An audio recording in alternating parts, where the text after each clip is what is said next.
In today's video, we're going to talk about the limestone cycle. The limestone cycle is based around ionic calcium compounds, specifically 3 of them. The first one we talked about earlier, and is calcium carbonate or limestone, and looks like this. When it's used in the lab, it usually comes in a glass vial, and is a few white chips similar to the picture shown.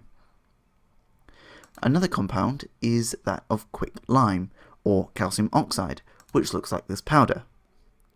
Finally, we have calcium hydroxide, which is also known as slate lime. We can add this compound to water, and then bubble carbon dioxide through it to get back limestone as a solid.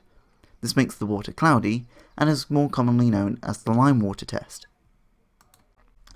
The limestone cycle is a very important cycle for loads of everyday industries.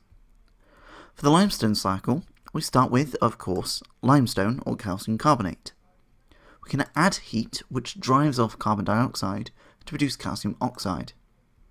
This process is also reversible, just like the next one, in which a stoichiometric amount of water can be added to produce calcium hydroxide.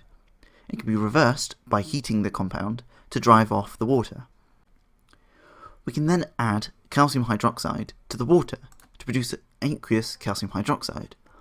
When we add carbon dioxide to this, we get the carbonate, as we saw with the lime water test. In fact, this aqueous calcium hydroxide is what is called lime water. So let's talk about the history of limestone.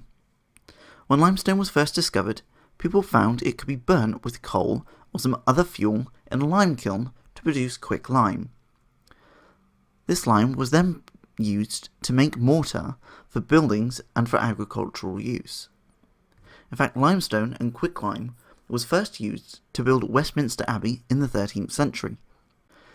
This became a more prominent industry in the 13th century, as it was discovered that coal could be mined from underground instead of from cliff faces.